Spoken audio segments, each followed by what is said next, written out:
According to a prominent business analyst, I am confident AEW aren't profitable now. Lower attendance, lower pay-per-view buy rates, bigger contracts for bigger stars. Does AEW actually make money? The answer is no. But also yes. Support WrestleTalk! The rather glib quote to open these proceedings came from Brandon Thurston of WrestleNomics, who said in November 2023, "I'm confident they aren't profitable now. They need to make $200 million a year in media rights to get to profitability." Like a lot of startups, when AEW launched in 2019, it was speculated that it would take a while for the company to turn a profit. Tony Khan himself said on AEW Unrestricted in March of 2020 that he invested tens of millions of dollars before the very first show in signing names like Cody Rhodes, Kenny Omega, Chris Jericho, and the Young Bucks, as well as putting together the 4 pay-per-view events of 2019. But to the surprise of pretty much everyone, AEW got a TV deal almost immediately. That deal was announced in May of 2019 and then extended in January of 2020 for $175 million, which included the launch of a second show in Rampage. Dave Meltzer wrote that it was a deal that will make the company profitable in 2020 and beyond. Khan told PW Insider in July of 2021, "We're going to make money in wrestling this year because of our great partnerships. Our pay-per-views are way ahead of anyone's projections. They're all up year over year." AEW bounced back following the COVID-19 pandemic, helped by the huge all-out pay-per-view which saw the wrestling return of CM Punk and the debuts of top talent in WWE jumping ship in Bryan Danielson and Adam Cole. This was followed up by an episode of Dynamite from Arthur Ashe Stadium, which sold over 20,000 tickets. And even with a rocky 2022 and an even rockier 2023, it was reported by Forbes that AEW was worth somewhere in the region of $1 billion. That sounds plenty healthy and plenty profitable, but it's worth noting that something being worth something doesn't mean that's its actual value. Take for example, this Satsuma.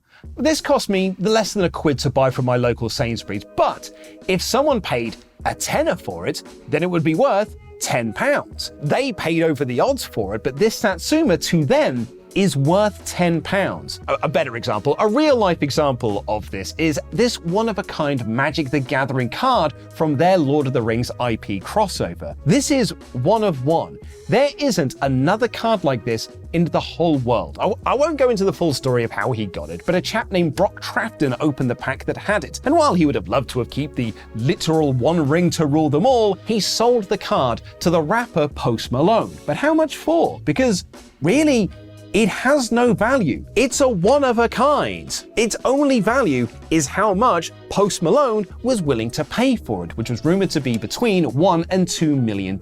Just think of that story whenever you hear people talk about AEW being a $1 billion company. Because AEW in 2023 is a very different company to the one it was in 2021. It's now a bigger company. In 2023, AEW debuted a new TV show in Collision, which came with extra production costs, as well as running Ring of Honor and their own TV tapings, which also came with extra production costs. The inclusion of monthly pay-per-views also comes with, you guessed it, more production costs. And yeah, there's talent. Ric Flair, Adam Copeland, Mariah May, Jay White, to name but a few, and the man who at one time was set to be the hottest free agent of 2024, Will Ospreay. Ospreay chose AEW over WWE, and it was reported that whoever signed Will would be the one with the bigger checkbook. In that PW Insider interview I mentioned earlier, the reason TK was talking money was because of a report that AEW had sunk 8 figures into the development of AEW Fight Forever. Khan revealed in that interview that they'd spent $20 million on Epic Games. That's the company, Epic Games, by the way. They didn't just spend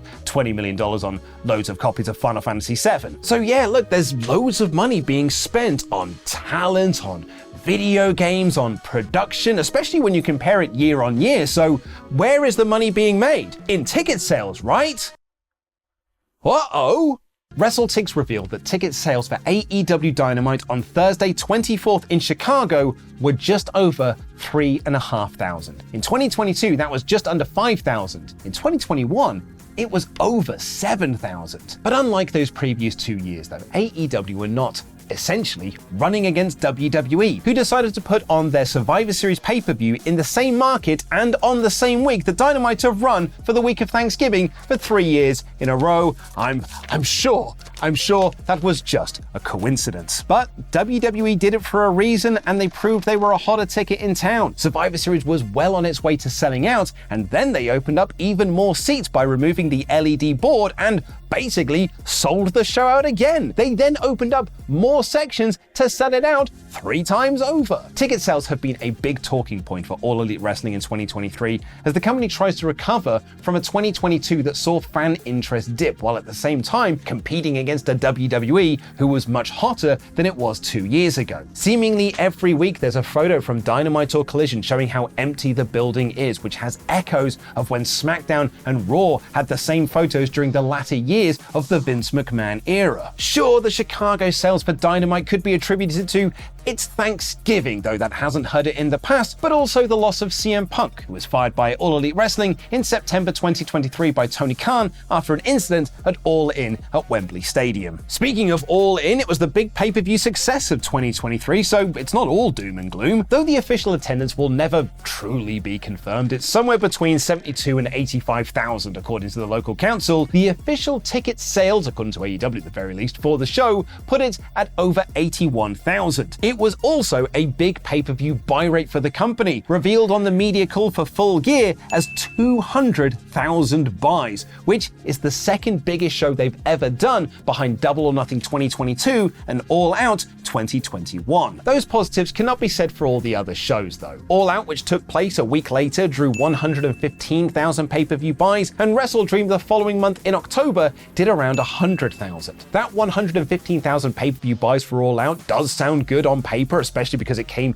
the week after another pay-per-view that also cost $50, but it's down from the 140 they did on the same show in 2022 and down again from 2021. So AEW are running more shows with less audience in attendance and less people buying them, and we've not even talked about the fact their number one revenue source, the TV deal, is still up in the air. There's been reports and rumors of a TV deal for AEW since May of 2023 when Warner Bros. Discovery announced a third AEW show for their networks at their upfronts. It was reported that the new deal would also be announced, with Wade Keller of PW Torch hearing a number of $1.2 billion over 5 years, but no announcement came. Collision struggled with its TV ratings, not only because it's on the less than optimal Saturday night slot, but also because WWE run their pay-per-views on Saturdays, and as previously established, they are much hotter than AEW right now. Dynamite's ratings have fluctuated across 2023,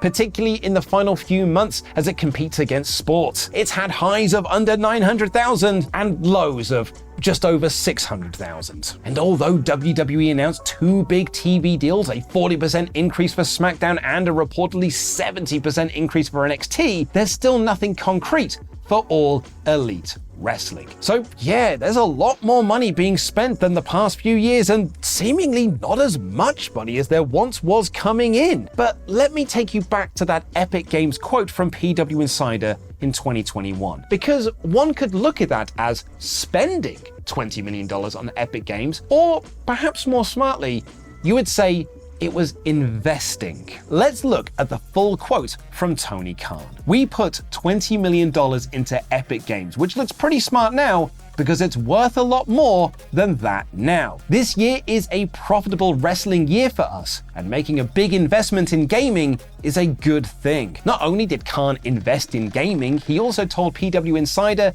that he invested in his talent during the pandemic. While a lot of businesses pulled back on this, we saw WWE release over 100 wrestlers in 2020 and 2021, AEW kept on everyone they could. In fact, they added to their roster during the pandemic. Khan barely laid off anyone backstage during this time period either, boasting a higher than 95% retention rate of staff during the pandemic. And that 8-figure money that AEW put into Fight Forever meant that they built their own game on an engine that they own. If AEW split away from THQ Nordic for any future versions of the games, they could take the entire build of Fight Forever and host it elsewhere because it's theirs, which, has its plus and minus points. The game is far from perfect, but it also means that other companies could license their engine. And Khan's reinvestment tactics are not just for 2021. Telling The Hollywood Reporter in 2023, "I have reinvested a lot of the money we gross in this business. Last year,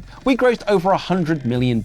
This year, we'll gross far more than $100 million. So our grosses will be far higher this year, and I've reinvested much of the money we've grossed back into the business." In that same interview, Khan also notes that the pay-per-view business model going monthly, while costing more to put on, is bringing in more revenue in ticket sales, buy rates, and merchandise. And history has shown that WWE moving to a monthly business model was pivotal to them trying to regrow the business in the mid-90s, which then benefited when it exploded when the company got hot during the Attitude Era. Ring of Honor wasn't just purchasing the promotion, it was reinvesting what he got from that purchase. Tony Khan did not own the name All In because it was an ROH show. So when he hosted All In at Wembley Stadium and broke all sorts of records in terms of ticket sales and merchandise, he was able to boast in the media scrum the show made several times the price of the entire company. I got quite a steal, to say the least. So,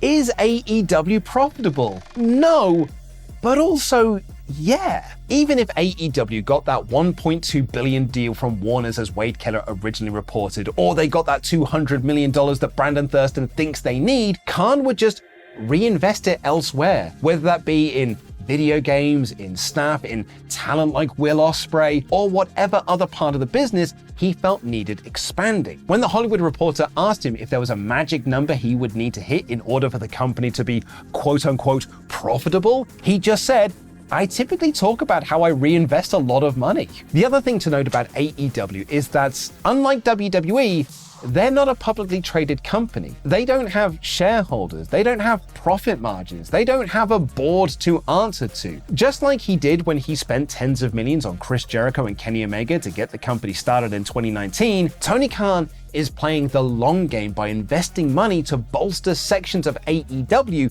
so they can grow and become bigger and better than they were the previous year. Is it profitable now? Maybe not, and certainly not if they don't get the $200 million a year that Brandon Thurston believes they need, but that doesn't mean that they never will be. And speaking of money, what is Vince McMahon doing with his now that he sold a load of his WWE stock? Is he counting it like Scrooge McDuck, or actually, I don't know. I don't know what billionaires do. So click Ollie Davis's click Ollie Davis's video to get a better answer than the one I just gave you.